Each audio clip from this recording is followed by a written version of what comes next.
नमस्कार मित्रांनो, मी दिलीप पाटोली यूट्यूब चॅनलवर सर्वांचं स्वागत करत आहे. मी ढालेवाडी गावामध्ये आलेलो आहे. ढालेवाडी गावचाच मी आहे आणि बऱ्याच दिवसातनं मी माझ्या गावामध्ये या 26 जानेवारी निमित्त आलेलो आहे. माझे सर्व हे वर्गमित्र आहेत, आमचे ग्रामस्थ आहेत आणि गावकरी आहेत. तर यांच्या आज आपण काय करणार भावना जाणून घेणार आहेत.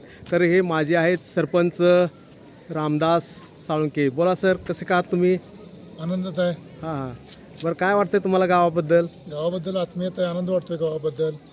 अजून गावाची डेव्हलपमेंट व्हावी, हां गावामध्ये रस्ते पाणी व्यवस्था व्हावी, गावातील सर्व मुलांनी उच्च शिक्षण घेऊन चांगल्या पदावर नोकरी करावी. बरं, अतिशय छान तुमची भावना आहे. आणि गावाच्या विकासाबद्दल तुम्ही जरा फोकस केलं तर बरं होईल. गावाचा विकास करायचं म्हणलं तर गावाला फंड आला पाहिजे भरपूर. गावाला फंड आला तर गावाचा विकास होणार. गावाचा मूळ विकास म्हणजे गावासाठी पाणी, रस्ते, आपल्या मूळ शेतकऱ्यांचं शेती असल्यामुळे शेतीला पाणी उपलब्ध करून मिळालं पाहिजे. शेती डेव्हलपमेंट झाली तर गावातील शेतकरी डेव्हलपमेंट होणार.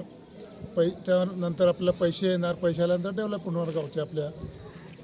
ओके, धन्यवाद. तुम्ही तुमचं मन मोकळं केलेलं आहे त्याबद्दल तुमचं मनपूर्वक आभार आहे.